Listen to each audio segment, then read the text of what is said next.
Bonjour, dans cette prochaine capsule, on va traiter de repiquage et de repiquage pas de n'importe quelle plante. On va parler de repiquage de tomates parce que la plupart des gens qui font un jardin cultivent des tomates, donc c'est une espèce qui est très très populaire. Alors ici, j'ai une caissette dans laquelle j'ai semé des tomates. Celles-ci ont été semées plus tard que celles-ci. Donc, celles-ci viennent tout juste de lever. Elles ont été semées peut-être il y a 7 ou 8 jours. Et celles-ci, ces tomates-là, ont été mises en terre il y a peut-être 3 semaines. Donc, on arrive au stade où on peut repiquer les plantules.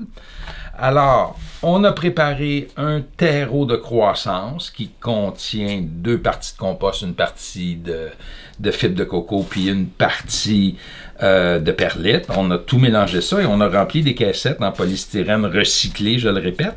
Et là, ce qu'on va faire, c'est qu'on va mettre 9 plants de tomates dans une caissette de cette dimension-là. Alors, pour aller chercher les tomates, j'utilise toujours une cuillère. Il n'y a pas d'outil particulier pour faire ça. Et on essaie d'aller sous la zone racinaire pour dégager les plants et essayer de ne pas briser de la tige ou de racines ou de radicelles. Fait que là, je suis allé me chercher une petite motte ici. J'ai 7-8 plants là-dedans. Et on voit que dans ma petite motte, j'ai des plants de très belle qualité, comme celui-ci. Puis j'en ai des tout petits comme ça. Les tout petits, je les garderai pas. Tout de suite, je me dis qu'ils n'ont pas tellement de vigueur. Alors, je les dépose ici comme ça. On va en dégager un. Voyez-vous comme ceci, là, ici. Celui-là, là, j'arrive assez bien à le dégager en étant délicat. Et ce que je vais faire, c'est que je vais enterrer la tige jusqu'au cotylédon. Voyez-vous, les 2 premières feuilles qui sont déployées, ce sont les cotylédons. Et ici, on a les premières vraies feuilles qui ressemblent à des feuilles de tomates qui sont un peu dentelées.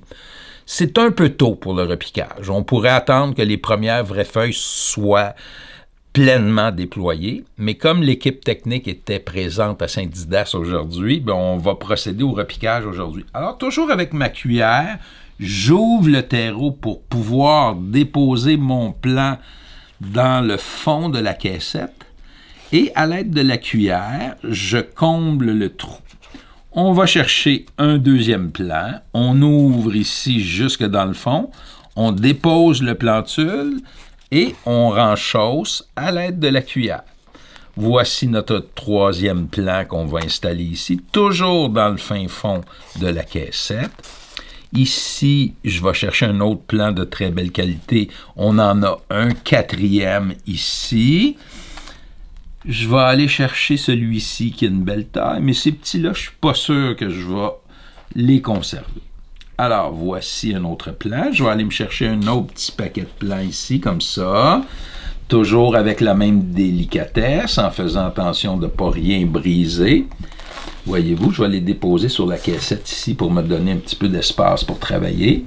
Voyez-vous, je défais les plants sans trop tirer dessus comme ça.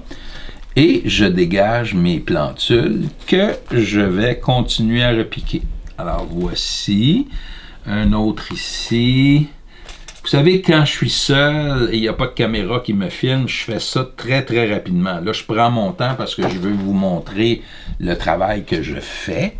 Mais c'est quelque chose, quand on a l'expérience, on peut faire ça quand même assez rapidement.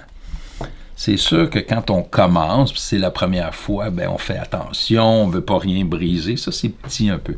Je privilégie vraiment les plants de la plus belle taille. Donc, c'est ceux-là qui ont un potentiel de vigueur. Voyez-vous? Alors, en voici un autre. Je pense que j'ai de la place pour mettre un autre plant ici dans le coin comme ça. Puis, je pense que je pourrais aller avec un dernier plant. Juste ici. Ça fait que j'en ai mis, je pense, un petit peu plus que 9. Ça va peut-être être un petit peu serré. Donc, j'ai 1, 2, 3, 4, 5, 6, 7, 8, 9, 10, 11. J'ai 11 plants. C'est un petit peu serré, mais bon, on va voir comment les choses vont évoluer. Alors, voilà, c'est repiqué. Évidemment, quand on a fait le repiquage, il faut donner un petit coup d'eau, toujours avec notre arrosoir à bec inversé. un petit coup d'eau pour abreuver les plants et je vais les installer ici où on va remettre les fluorescents pour la soirée. Alors voilà, c'était le repiquage des plants de tomates. Ici, on a du basilic. Le principe est sensiblement le même pour le basilic ou pour les poivrons. Donc, on va chercher nos plants de la même façon, comme ceci, voyez-vous. Et je dégage mes plants comme ceci. Et on peut repiquer notre basilic tout simplement dans la caissette. Un petit peu plus serré que les tomates. Je vous dirais que le basilic dans cette caissette-là, je pourrais en mettre 20-25 plants. Voyez-vous comme c'est facile. Là, je vais plus vite pour vous montrer qu'on n'est pas obligé de faire ça en slow motion. Voilà. Alors, voilà, c'est ça que ça donne. Ici, j'ai des poivrons. Mais voyez-vous, il n'y a pas de vraies feuilles encore. On est toujours au stade des cotylédons, donc c'est vraiment pas prêt pour le repiquage. Donc, je vais attendre encore au moins 10 jours avant de repiquer mes poivrons ronds de Hongrie. Alors voilà, c'était une capsule sur le repiquage des tomates, repiquage du basilic. Mais quand on a compris comment ça se passait avec les tomates, vous pouvez vous dire que c'est à peu près la même chose pour la plupart des espèces, sauf celles qui ne se repiquent pas, comme les cucurbitacées. Donc, on parle des courges, des courgettes, des concombres et des melons. On les sème directement dans des godets et on va les transplanter directement dans le jardin à partir des godets. Alors, sur ce, je vous souhaite bon jardinage et à une prochaine.